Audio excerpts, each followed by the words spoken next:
मध्य प्रदेश के सीहोर में जमीन बेचने का प्रकरण सीएनआई के बिशप और पादरियों के गले की फांस बन गया है।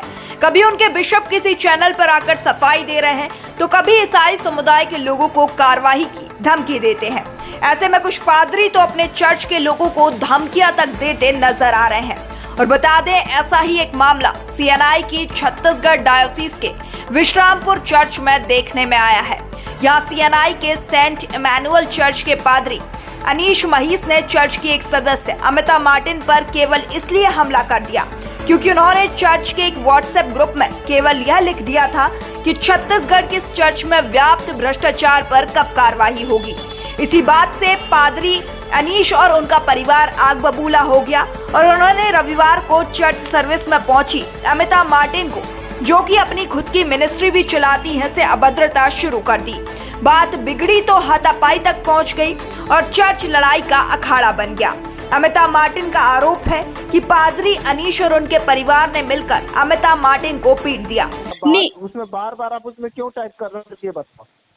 एक बार लिख दी तो फिर भी रिवाइज कर रहे हो, तो लिखने का मतलब क्या मेरे को बताओ। क्यों नहीं लिखने का मतलब? वो बंदा बोल रहा है एक सुनिए भैया, क्यों नहीं लिखूंगी मैं? सुनो, उसमें ऑब्जेक्शन हम लोग लेंगे, आप नहीं लोगे। अच्छा, आप लोग को पूरा अधिकार, आप ही लोग, ऐसा लग रहा है, मुझे लग रहा है कि आप ही यीशु मसीह के दूसरे रूप में आप लोग बैठ गए हो कलीसिया में। बाकी तो कलीसिया नहीं, आप लोग ऐसे समझते हो अपने आप को। भाई कमेटी वाले लेंगे नहीं, उसमें क्या परेशान हो रहा है? नहीं तो आप लोग को जब दूसरे को आप रिमूव करते हो, तुरंत आपको रिमूव करना था, तुरंत आपका कमेंट क्यों नहीं आया? इसलिए मैं उसको रिमूव कर दिया कि इसमें बहस बढ़ रहा है।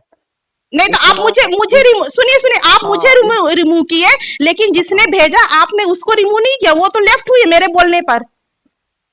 अब लेफ्ट हो गई तो उसमें नहीं तो आपका फर्ज क्या बनता है? आपने जब उसको सीन किया तो आपका फर्ज क्या बनता? जैसे आपने दूसरों को रिमूव किया वैसे उनको भी रिमूव करना था और उनको समझाना था। अपन समझाएंगे, बातचीत करेंगे, उसमें कोई दिक्कत नहीं है। अब हम लोग हैंडल करेंगे भी, आप हैंडल क्यों कर रहे होगा? चलिए अब हम आपको वो मैसेज भी पढ़कर सुना देते हैं जिस मैसेज से विवाद शुरू हुआ।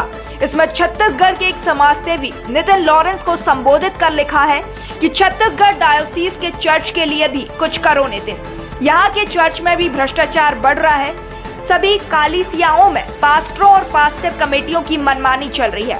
कालीसिया को अपने पैर की जूती समझकर रखे हैं। इसी बात से पादरी अनीश आपे से बाहर हो गए और चर्च सर्विस में शामिल होने के लिए पहुंची अमिता मार्टिन के ऊपर चर्च के बाहर ही हमला कर दिया और एक धर्मगुरु की इज्जत को तार-तार कर दिया।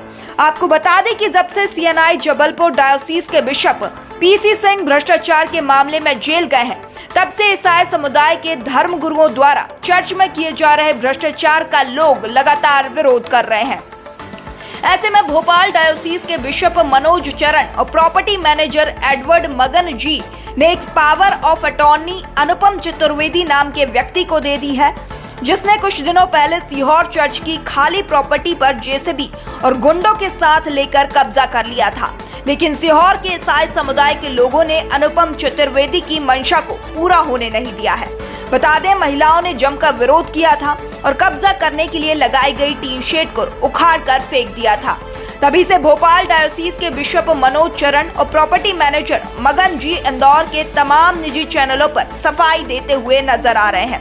साथ ही ईसाई समुदाय को कार्रवाई की धमकी देते हुए भी नजर आ रहे हैं। अब देखना यह है कि सीएनआई के ये धर्मगुरु समाज की और चर्च की संपत्ति बेचने को लेकर किस हद तक जा सकते हैं।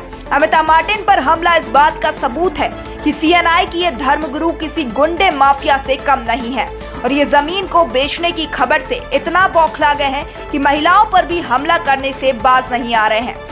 फिलहाल अमिता मार्टिन ने पुलिस को लिखित शिकायत दी है, जो कि ईसाई धर्मगुरु के लिए शर्मनाक है। Bureau report, M news.